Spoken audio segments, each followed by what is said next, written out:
4, do verso 1 ao verso 7, diz assim: digo, pois que todo tempo em que o herdeiro é menino, em nada difere do servo, ainda que seja senhor de tudo, mas está debaixo de tutores e curadores, até o tempo determinado pelo Pai.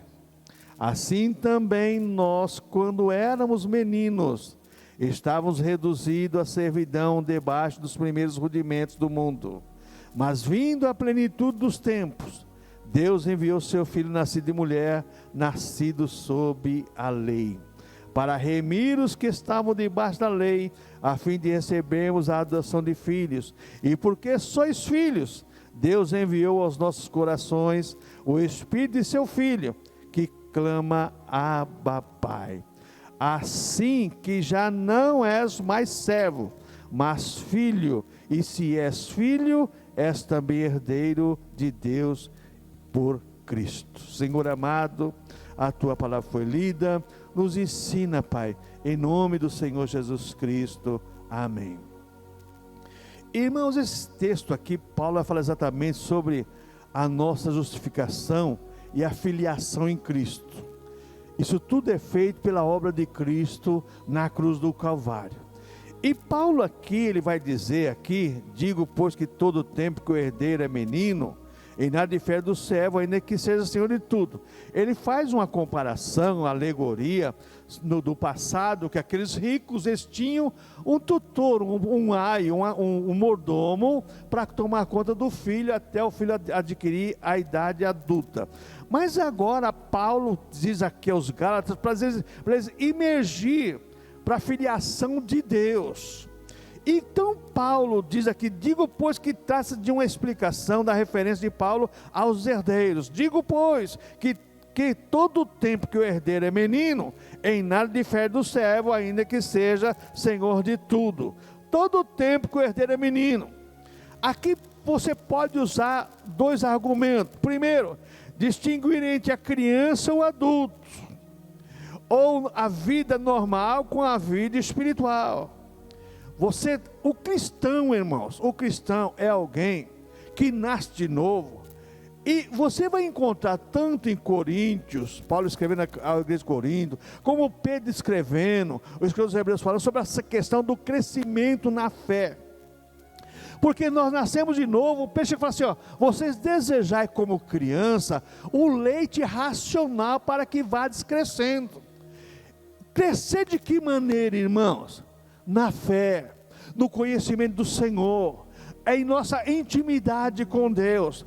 É esse crescimento que a Bíblia exige em nós. E Paulo usa exatamente essa ilustração para mostrar para nós, através dessa metáfora do mordomo, do tutor, do aio, exatamente para mostrar que nós temos uma vida normal, mas agora essa vida espiritual não pode ficar no mesmo patamar de quando aceitamos Jesus. Tem que crescer dia a dia. Você vai encontrar no Salmo 15, por exemplo, o salmista fazendo uma pergunta e dando a resposta: Senhor, quem habitará no teu monte santo?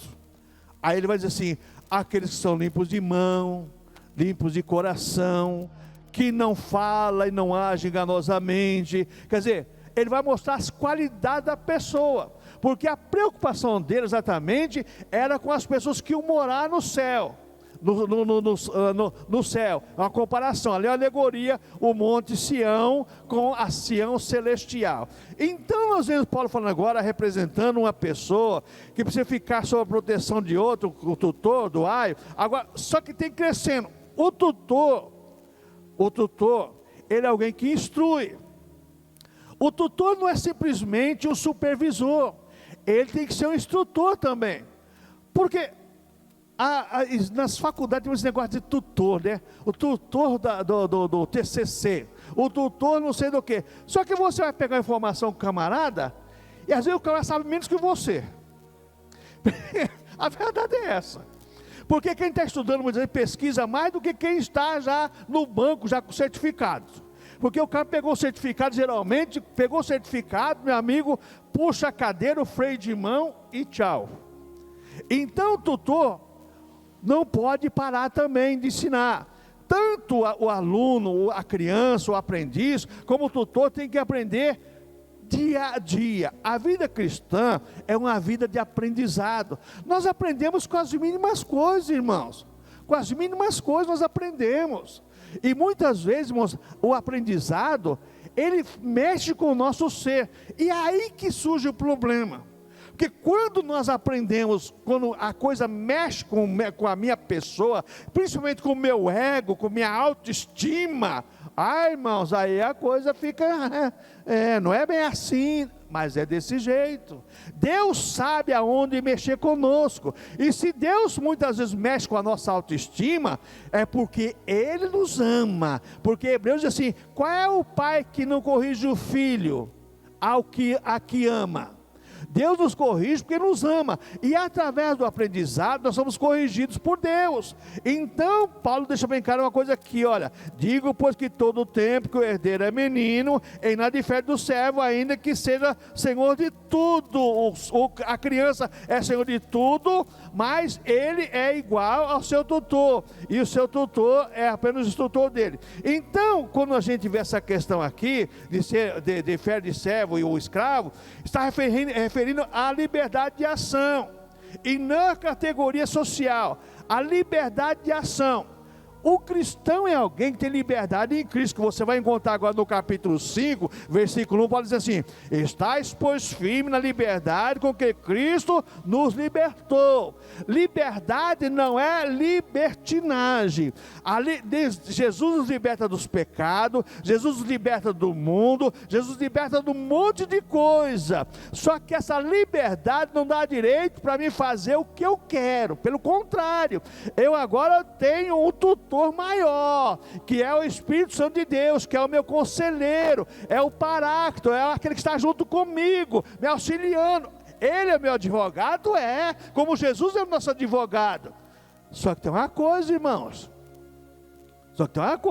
nós temos responsabilidade com a nossa salvação. Quando nós vamos ler a partir do versículo 8 em diante, o outro dia, se Deus permitir, a nossa responsabilidade na nossa vida espiritual, com a nossa salvação, porque a minha preocupação maior hoje com o evangelicalismo moderno, é que deixaram de primar, presta atenção nessa palavra, deixar de primar pela salvação.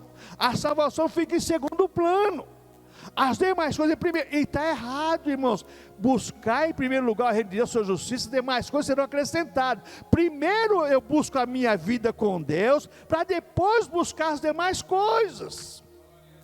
Agora hoje é diferente, irmãos, infelizmente. Então nós temos que aprender, tanto o filho aqui menor como o escravo, eles estão sob autoridade. A autoridade de quem? A autoridade de Deus. O escravo, que era o tutor, estava sob a autoridade do pai da criança, mas a criança estava embaixo da autoridade do tutor e do pai também. Nós também, irmãos, que nascemos em Cristo, estamos embaixo da autoridade, porque Jesus Cristo, irmãos, é o Senhor da igreja, Ele é o cabeça da igreja, nós somos o corpo não domina a cabeça que domina o corpo. Mas hoje, infelizmente, é aquilo que eu estava fazendo na classe dos batizando ontem, hoje a coisa está tão invertida, que a salsicha está comendo o cachorro, é complicado. Antigamente o cachorro comia salsicha, hoje a salsicha está pegando o cachorro. Não é assim não, irmãos. Não podemos inverter os valores, não. Os valores continuam. Nós somos exatamente tanto cristãos, por maduro que você seja, você tem que estar exatamente ligado com o Senhor. Mas quando nós pegamos o verso 2, nós vamos aprender uma coisa aqui. Mas está debaixo de tutores e curadores, até o tempo determinado pelo Pai. O que eu aprendo aqui, irmãos? O que eu aprendo aqui? Os menores, pelas leis romanas, deveriam prestar conta dos seus atos. Primeiro ao tutor, depois ao pai. O menor. Nós temos que prestar conta dos nossos atos, primeiro a Deus, e depois ao corpo de Cristo, porque nós somos um corpo, irmãos. Nós somos um corpo.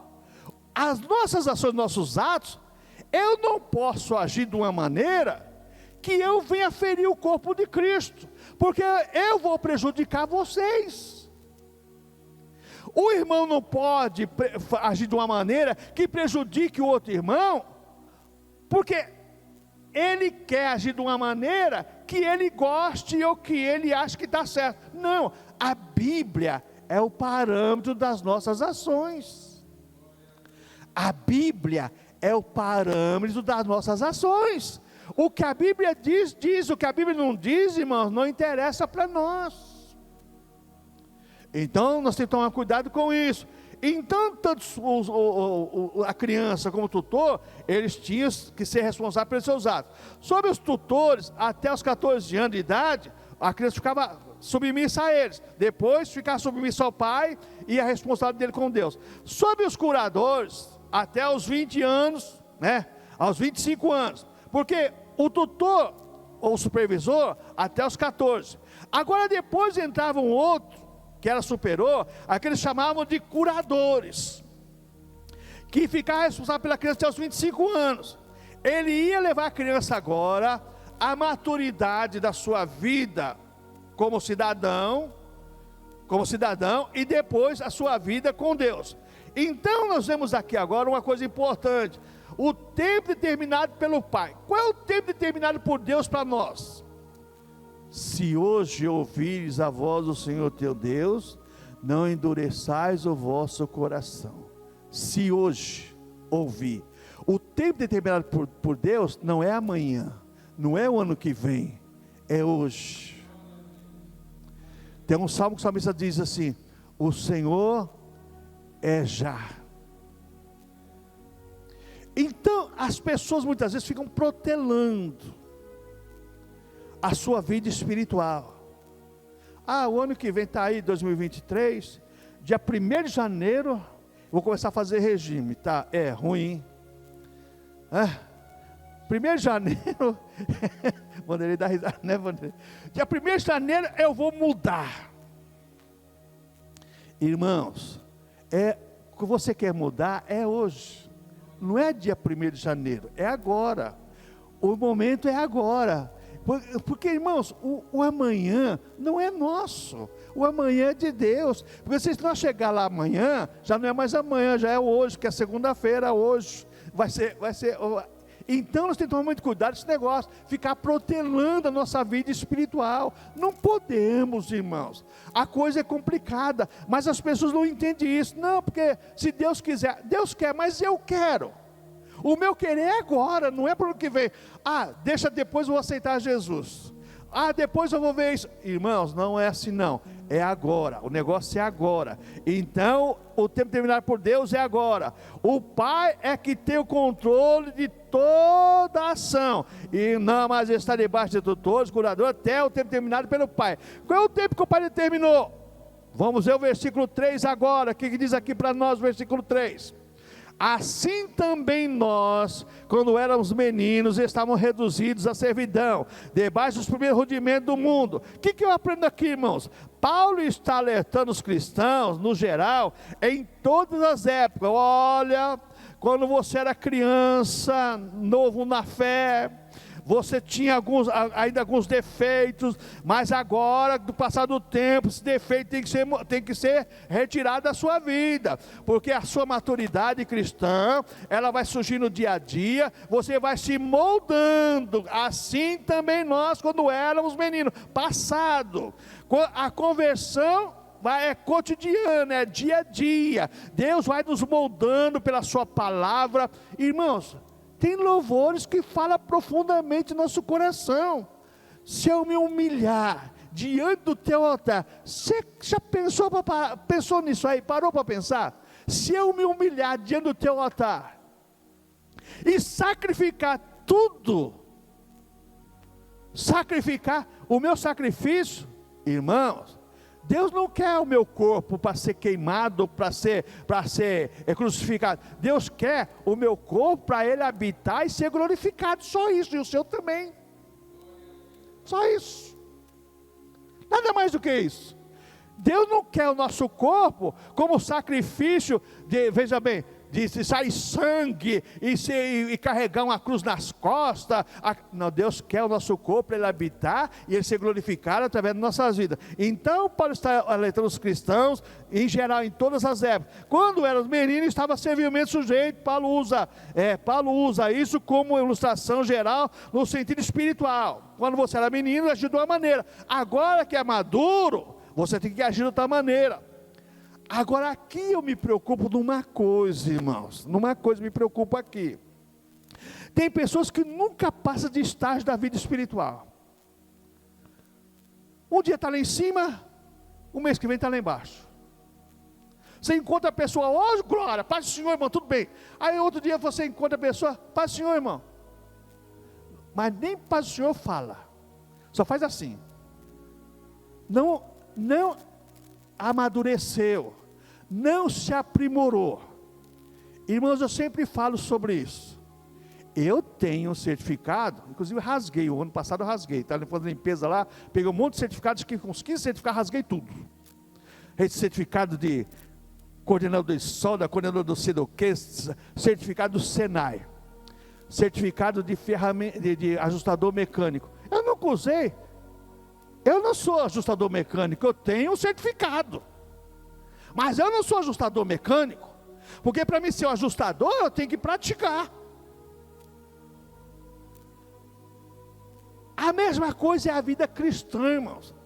Não é cristão de nome, é cristão praticante da fé. E o praticante da fé não é ir à igreja, é ser um membro do corpo de Cristo em ação, revendo os seus conceitos dia a dia. Não é confessar para o padre, para o pastor, não. É você confessar para Jesus no seu dia a dia. Senhor, aonde eu preciso melhorar? Senhor, aonde eu preciso melhorar? Senhor, aonde eu preciso, no meu dia a dia, me aperfeiçoar para ser de acordo com o seu querer. Então Paulo diz que assim também nós, quando éramos meninos, estávamos reduzidos à servidão debaixo dos primeiros rudimentos do mundo.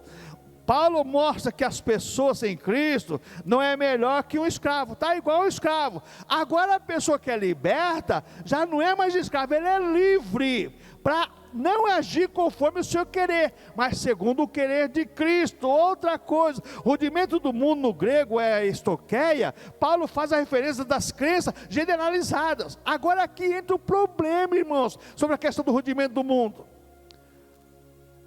Todos vão para o céu, todos são crentes, glória a Deus.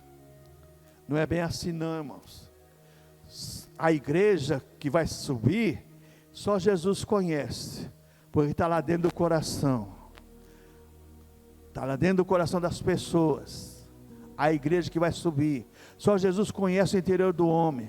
Falar, qualquer um pode falar. Agora veja bem, ser cristão, na categoria que Paulo coloca nas suas cartas, exige responsabilidade pessoal. É aquilo que ele fala na Santa Ceia: examine esse homem a si mesmo. Eu tenho que me autoanalisar. É eu, não é outra pessoa, sou eu. Ah, pastor, mas a minha mente não me condena. Agora tem um problema aí. Se a mente estiver cauterizada, filho, nada vai acusar, porque o Espírito Santo acusa a mente que quer que ele acuse. Se a minha mente não quiser que o Espírito Santo não acuse, eu vou fazer a coisa sem ele me acusar, porque eu estou inibindo a ação do Espírito Santo. É aquilo que Paulo vai falar no capítulo 5 de Gálatas: não extingais o Espírito Santo.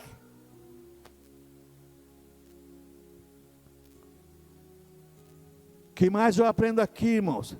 Qualquer submissão aos escrúpulos judaicos, ou voltarmos à velha vida, é submetermos a escravidão da nossa alma e espírito. A preocupação de Paulo é que os cristãos da Galácia voltassem à escravidão que eles tinham vivido antes, tanto embaixo do rudimento judaico, como também das crendices. Eu estava lembrando disso aqui, uma vez que acredito que estava conversando com a irmã, e a irmã falou assim, irmã, tem uma simpatia boa para isso. Simpatia. Irmãos, você acredita que tem crente ainda que usa simpatia? É sete dentes de alho, é sete do sei o quê. Irmãos, 7 é o número da perfeição, que é o número de Deus. Mas, irmãos, cuidado com a simpatia, irmãos. Isso não é coisa de cristão, não, irmãos. Cristão cristão, ele coloca a sua fé em Deus, a sua confiança em Deus. Negócio de simpatia é uma coisa séria. Mas no nosso meio ainda existe, por quê? Falta maturidade, falta a Bíblia. Se Deus, e o nosso Deus é já, fazer simpatia disso, fazer daquilo. Eu creio no remédio, você coloca, né? Alho, cebola, limão e outras ervas a mais, toma um chá, tudo bem. Agora fazer simpatia, irmãos, cuidado com isso. É o que Paulo está dizendo aqui, ó. Cuidado para vocês não voltarem nas velhas práticas.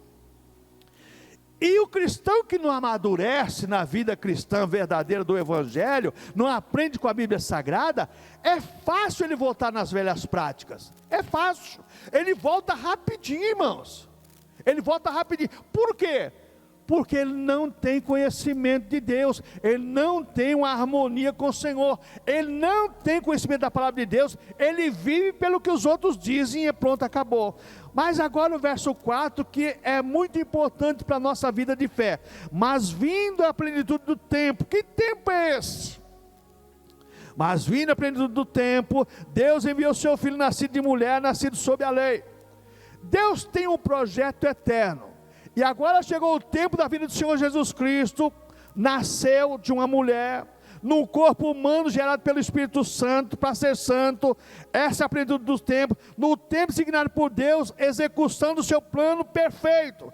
Agora para você assim, ó, vindo a plenitude do tempo, Deus viu seu filho, nascido de mulher, nascido sob a lei, para fazer o quê? Para mostrar para nós agora, seres humanos, que nós temos um libertador, nós temos um salvador, e nós temos aquele que está conosco através do seu Espírito Santo. A cronologia do advento de Cristo, períodos, tempo determinado por Deus para enviar seu Filho, tudo foi projetado na eternidade. Isso chama-se o conselho divino de Deus, Deus Pai, Deus Filho e Espírito Santo, antes de criar todas as coisas. Porque Moisés mostra a criação dos céus e da terra, a criação do homem, a criação dos animais, e Deus, só que isso aqui foi depois, muito antes, aliás, muito antes, Deus já tinha projetado a criação da terra, planeta Terra, a criação do homem, sabendo que o homem ia pecar. E tem uma tese, veja bem, eu não gosto dessa tese, porque ela vem de uma fonte nada cristã, ela vem de uma fonte asiática, de um cristianismo asiático místico, misturado com o espiritismo, vem lá da Coreia, que diz que Deus sabia que o homem ia pecar, porque o homem ia ser criado do pó da terra, e Satanás já tinha caído na terra. Cuidado com isso. E você vai ver outras coisas mais. Deus sabia como ia pecar, porque Deus sabia, ele depois lá em Gênesis você vai entender, Deus fala assim, ó, o meu espírito não contenderá para sempre com o homem, porque a sua inclinação é má. Inclinação. O homem é inclinado a separar-se de Deus. Aí você vai pegar lá em Oséias capítulo 11, e você vai entender exatamente o que eu estou falando. Abra sua Bíblia e Oséias capítulo 11, Oséias capítulo 11, você vai entender aqui o que eu quero dizer para você e o que a Bíblia quer dizer para nós. Oséias capítulo 11,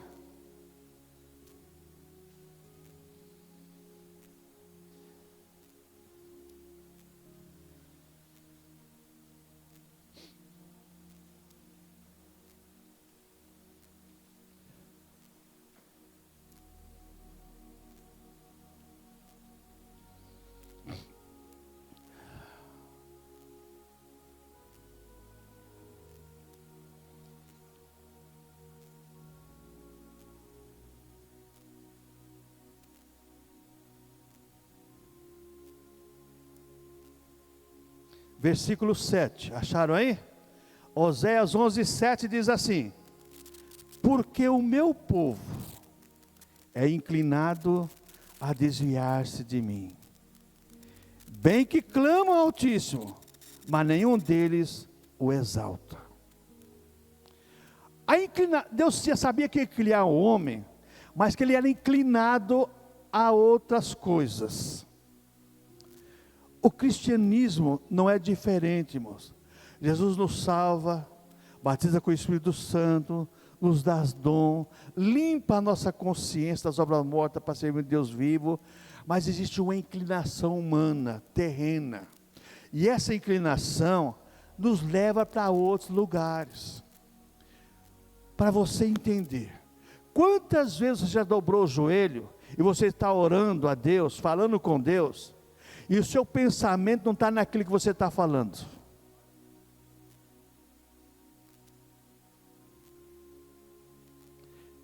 Quantas vezes, irmãos, a inclinação do ser humano, você está de joelhos, diante de Deus, falando com Deus, e a sua mente, vamos usar assim, está lá na geladeira, no pagamento que você não tem o dinheiro para pagar. Aquele boleto que você coloca na geladeira lá, para não esquecer, né? A nossa inclinação, muitas vezes, irmão, somos servos de Deus, filhos de Deus, mas a nossa inclinação nos leva a separarmos de Deus, nos leva a afastarmos de Deus. Por quê? Isso faz parte do ser humano. Deus já sabia disso. Deus sabia que ia criar uma coisa boa, porque o ser humano é coisa boa, não é coisa ruim. O ser humano é coisa boa. Pensa no ser inteligente, é o ser humano, porque para criar tantas coisas que cria, irmãos, às vezes eu recebo algumas mensagens no zap, e você, aqueles vídeos, né? Você fala assim, meu Deus, como ser humano, meu Deus, se o pessoal usasse isso para fazer o bem, né? Meu Deus do céu, como esse mundo seria um paraíso. Seria um paraíso, mas a inclinação do homem é fazer a coisa errada, porque está dentro do ser humano. Então o que eu aprendo aqui com isso? Imagina a plenitude do tempo, Deus enviou o seu Filho. Agora surge a aurora da graça, a época da graça. Vivemos na época da graça, porque a graça veio com Cristo, e sob Cristo agora na igreja do Senhor, somos salvos de graça pela graça. Sois salvos da fé que não vem de vós, do dom de Deus, e recebemos graça sobre graça, recebemos a salvação e o Espírito Santo de Deus. Então, quando nós olhamos essa questão da plenitude dos dias, a plenitude dos dias do tempo, vindo a plenitude do tempo, Deus enviou o seu Filho. O que eu aprendo aqui, irmãos? O Filho nascido de mulher, a encarnação de Cristo é a encarnação perfeita do homem perfeito, sem pecado. Que Jesus nasceu homem com carne humana, mas não pecou como os demais pecam. Jesus dá um exemplo para nós, que tudo que Deus cria é perfeito, mas o homem tende a fazer a coisa de Deus, que é perfeita, em imperfeição. Que mais eu aprendo aqui, irmãos? O Filho de Deus toma sobre si a natureza humana. Aí você vai pegar Filipenses, capítulo 2, e Paulo fala assim, sobre a humilhação de Cristo. A maior humilhação de Cristo não foi ir para a cruz do Calvário. A maior humilhação de Cristo foi até se tornar humano. Porque na sua vida terrena humana, Jesus não usou seus atributos divinos contra o ser humano, usou seus atributos divinos a favor do ser humano. Porque se Jesus fosse usar os atributos divinos contra o ser humano, aqueles fariseus e toda aquela turma tinha morrido tudo. Jesus não usa os atributos divinos que ele tem, de onisciência, onipotência, onipresença, e do juiz toda a terra, contra nós, igreja. Não, ele usa em favor de nós, igreja. Porque se Jesus fosse usar os atributos divinos contra nós, igreja, lembra o caso lá do casalzinho que tentou dar o chapéu no apóstolo Pedro? que venderam a propriedade lá, o Ananias e a Safira? Se a pessoa de Jesus fosse usar os atributos divinos hoje contra os cristãos, que limpeza ia fazer nos templos? Haja caixão e cemitério, hein? Mas Deus, irmãos, é misericordioso e bondoso, e é isso que Paulo fala, mas vinde a plenitude do tempo, Deus viu o seu Filho nascido de carne, para trazer graça sobre graça, misericórdia sobre misericórdia, para nós vivermos nesse mundo já satisfatoriamente e sermos abençoados pelo Senhor. Mas isso requer de nós agora uma introspecção, um cuidado. Nascido sob a lei, Jesus nasceu sob a lei, mas e viveu sob a lei, e não pecou contra a lei, e não pecou contra Deus, e viveu neste mundo como deveria viver. Agora nós vemos no versículo 5, algo importante para nós. Paulo diz agora assim, para remir os que estavam debaixo da lei, a fim de que recebemos a adoção de filho. A obra redentora de Cristo vai além do povo judaico. Agora vai além do povo judaico, vai para nós aqui. A redenção tem um aspecto do primeiro, libertação da escravidão da lei, que a lei escravizava as pessoas e não podia salvar, apontava para a salvação, mas não podia salvar. E a libertação para algo melhor, que é a graça que nos torna filhos de Deus. Como diz o versículo 5 aqui, para remir os que estavam debaixo da lei, a fim de recebermos a adoção de filho.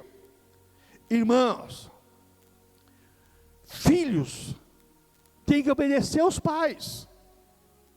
Qual é o primeiro mandamento com promessa?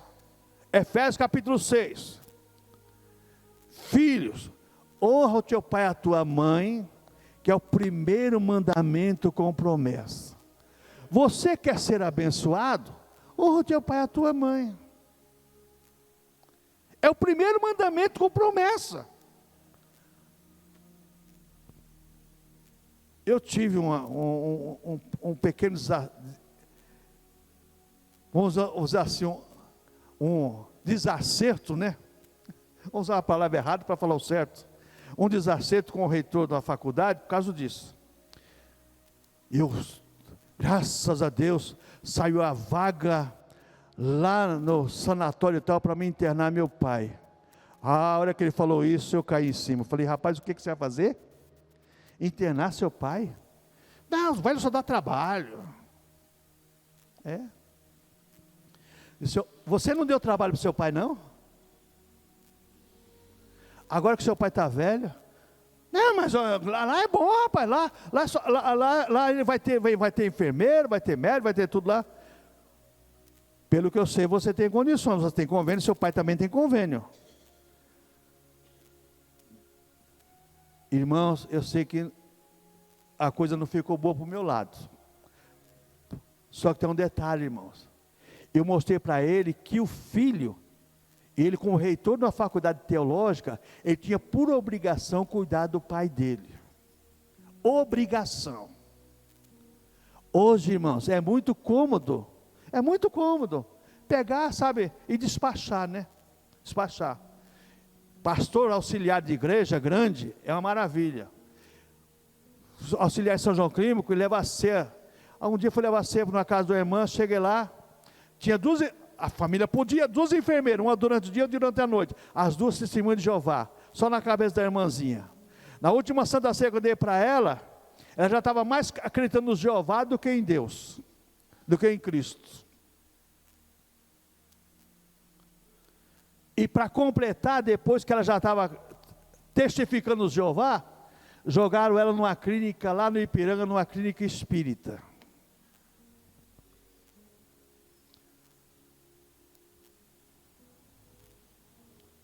Famílias tradicionais, evangélicas, de anos e anos e anos, só que não honra. Paulo fala assim, vendo a plenitude do tempo, desvia o seu filho, agora aqui veja bem, para remir-nos, irmãos, que estava debaixo da lei para recebermos a adoção de filho, só que o filho tem um compromisso com o pai tem compromisso com o filho, tem, mas depois o filho tem compromisso com o pai, ambos são relacionados, o pai cria e o filho, muitas vezes, depois ele tem que tomar conta do Pai, como se fosse ele estiver crendo no Pai. Então, veja bem, o propósito principal da declaração de Cristo é fazer os filhos de Deus pela fé. Todos os cristãos têm o estado de filhos de Deus, porque somos gerados pelo Espírito Santo em nossa união com Cristo. Então o Espírito Santo gera agora uma nova criatura, um novo ser, e agora essa pessoa se torna o quê? Filho de Deus através de Cristo.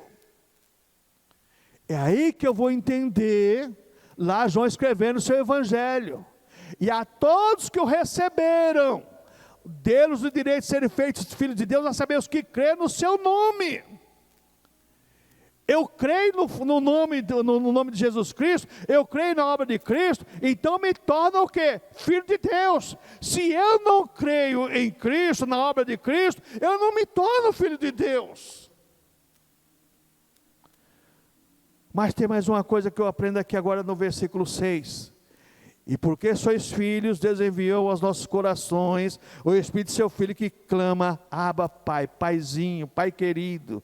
E porque Deus enviou aos corações o Espírito Santo. Essa é a obra do Espírito Santo para confirmar nos cristãos a adoção de filhos. O Espírito Santo intercedendo por nós. Falando nos nossos corações, nossa mente, você é filho de Deus, você é filha de Deus. Você tem um compromisso como filho. Você tem uma obrigação como filho. Oh, irmãos, como isso é importante para nós, cristãos. A certeza da salvação é uma obra graciosa do Espírito Santo em nós. O Espírito Santo mostra para nós aqui, ó, e porque sois filhos, Deus enviou aos nossos corações o Espírito Santo, que é o Espírito a nossos corações, o Espírito do seu Filho que clama, Abba, Pai, o Espírito Santo clamando por nós, Paizinho, aqui está o teu filho, e você diz, Pai, aqui estou eu, teu filho, teu servo remido pelo sangue do teu filho Jesus Cristo, eu aceitei a salvação em Cristo, e agora eu tenho o direito de chamar o Senhor de Pai. Deus é Pai de todos. Negativo, não, Senhor. Deus é Pai de quem nasce em Cristo. É Cristo que faz com que nós temos o direito de chamar Deus de Pai. Não, pastor, não é assim não. Abre a sua Bíblia aí no Evangelho de João, capítulo 1. Abre a sua Bíblia aí, Evangelho de João, capítulo 1. Vamos ver o que a Bíblia diz. A Bíblia diz e acabou a discussão, não tem mais discussão.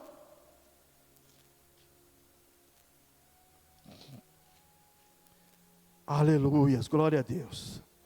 João capítulo 1.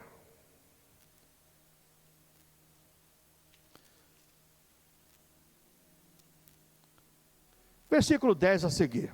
Estava no mundo e o mundo foi feito por ele e o mundo não conheceu. Você já pensou? Deus criar o ser humano e o ser humano não conhecer o Criador? Veio para o que era seu e o seu não receberam. Já pensou, você é dono de uma empresa, e seu empregado sabe que você é dono, você chega lá e não respeita você como dono?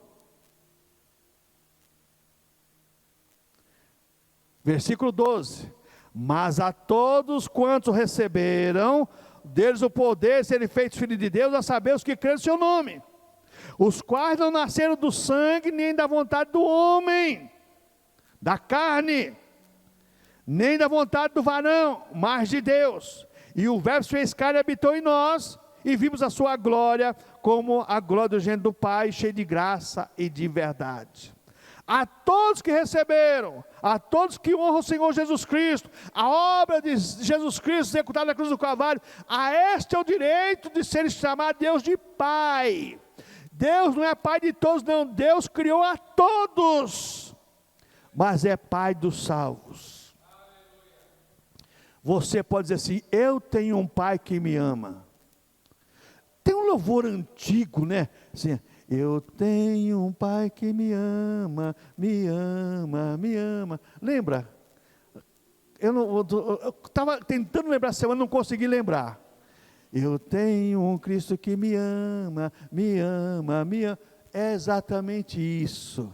Você tem um pai que te ama, só que você como filho, você tem que também amar esse pai, porque se você não amar esse pai, você vai internar ele no asilo, você vai internar ele numa clínica de geriatra, você vai fazer qualquer coisa, mas Deus, irmãos, é o pai que nos ama, nos gerou, para nascermos, nos gerou de novo, para sermos salvos em Cristo, e vivemos uma vida eterna com Ele. Então o que eu aprendo mais aqui nesse versículo 6, irmãos? A certeza de salvação, a obra graciosa do Espírito Santo em nós. Você pode clamar: Pai, eu estou salvo em Cristo, eu te agradeço por isso. Que mais eu aprendo aqui? O Espírito Santo mostrando a nós o privilégio da nossa filiação. Paizinho, muito obrigado, essa intimidade. Paizinho, muito obrigado, Senhor. O Espírito Santo faz a nossa alma expressar o clamor do novo nascimento. Como é gostoso, irmãos, você se prostrar diante do Senhor e clamar do fundo da tua alma, como filho de Deus, o amor que você sente pelo Senhor. Eu não tive o privilégio, eu lembro pouco do meu pai. Meu pai morreu, não tinha 4 anos completos. Eu lembro pouco.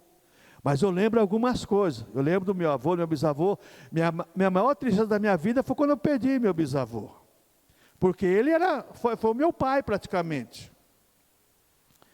E o meu avô. Então, mas você tem um pai que te criou, que te ama, que faz tudo por você, cristão. E de repente, irmãos, as pessoas, sabe, por qualquer coisa, não, irmãos, sabe? Nós como cristãos, por mais que as pessoas façam algo contra nós, nós temos que obedecer a palavra de Deus. Porque o que a Bíblia diz? Chorar é com os que choram, se alegrar com os que se alegram, mas se alguém te ferir a face direita, dá a esquerda também para ele, porque você vai colocar brasas vivas sobre a cabeça dele. Agora, existem pessoas, irmãos, que não merece um tratamento. Se você for agir pelos olhos carnais, pelo racional humano, você não vai tolerar certas coisas. Aí já é uma outra história. Mas nós estamos falando de um Pai celestial e de um Pai que ama o Filho. O Filho é amado pelo Pai e o Pai ama o Filho. A parábola do filho pródigo. Filho que chegou no pai com a maior cara de pau: Pai, dá a parte que me cabe e eu estou indo embora, ó. Estou dando linha na pipa, como diz a rapaziada aí, ó. Foi, gastou tudo um dia vivendo em tormento, querendo comer comida de porcos e não comia, porque ele não podia comer nem a comida dos porcos. Voltarei para a casa do meu pai, porque lá tem abundância. E vou falar para você igual do seu servo, vindo de longe, que o pai viu o filho, correu em encontro do filho, fez uma festa. A mesma coisa somos nós, irmãos. Deus nos cria, e o dia que nós aceitamos Jesus Cristo como nosso Salvador, que tornamos filhos de Deus, Jesus fala que tem uma festa no céu por um pecador que se arrepende. Uma festa no céu. Que mais eu aprendo aqui agora no versículo 7? Paulo diz assim: assim já não sois mais servo, mas filhos, e se és filhos, é também herdeiro de Deus por Cristo Jesus. Somos mais, não somos mais escravos, somos mais servos, somos filhos, herdeiros de Deus em Cristo Jesus. Tudo que Jesus conquistou na cruz é direito nosso, é nossa herança. Você tem direito adquirido ao céu, você tem direito a falar com Deus, você tem direito a pertencer à família de Deus, você tem um nome escrito no livro da vida eterno, você tem uma cidade preparada para você habitar na eternidade, você tem um lugar preparado para você viver eternamente com Deus. Que privilégio nós temos como filhos de Deus, irmãos. Mas esquecemos muitas vezes disso, porque nós vivemos numa época do delivery, a entrega imediata, é o que eu preciso agora, eu sei que eu preciso, você precisa, mas o nosso Deus tem coisas grandes para nossas vidas, principalmente a eternidade, que já está garantida em Cristo Jesus o Senhor. O enfoque dessa transformação espantosa que Deus fez em nós como cristão, Cristo nasceu em nossos corações, já não somos mais escravos, mas somos filhos, somos livres para cultuar e exaltar o Senhor. Isso mostra exatamente a nossa herança mais preciosa, é a nossa identidade de cidadão do céu, vivendo aqui neste mundo. A nossa herança mais preciosa, somos herdeiros de Deus, somos herdeiros, mas a nossa herança mais preciosa é a nossa identidade de cidadão do céu, vivendo neste mundo, aquele perverso e pecaminoso, mas vivendo como cidadão do céu. O que o Evangelho nos ensina? A diferença entre servos e filhos. O servo é escravo, o filho é livre para adorar, para glorificar o Senhor. Os filhos são herdeiros de tudo, o servo não tem direito à herança. A tradição judaica, a lei judaica, não dava direito aos judeus à herança da eternidade. Mas Jesus veio para nos dar essa herança eterna, para vivermos eternamente com o Senhor. Os filhos recebem tratamento diferenciado pelos seus pais. Mesmo que o pai goste do mordomo, goste. Eu lembro do meu avô, que meu avô tinha aquelas pessoas que moravam com meu avô. Meu avô teve diz que 16 ou 17 filhos, só da minha avó, mais dois sobrinhos que ele criou, e mais 3 pessoas lá que é diferente. E tinha um senhor bem de cor, seu Gonçalo. Eu não esqueço nunca o seu Gonçalo. Ele foi fugido de uma fazenda em Minas Gerais, ele era escravo. Na década de 20, né, década de 20 do século passado. Ele era escravo. Então eu perguntava, qual é o seu nome? Meu nome é Gonçalo Gregório Severino. Não tinha registro, não tinha nada. Nada. Só que pensa numa pessoa bondosa. Pessoa bondosa. E aquele homem lá, ele comia o que a família comia na mesa, junto com meu avô e com todos os filhos. Por mais que você tenha tudo isso neste mundo, mas na mesa do Senhor você tem um lugar de privilégio. Só senta à mesa do Senhor na Santa Ceia quem nasceu de novo em Cristo e quem é filho de Deus. Bicão na família de Deus não existe, irmãos. Não existe. Família de Deus é para quem nasceu de novo em Cristo Jesus. Amém, irmãos? Vamos ficar em pé.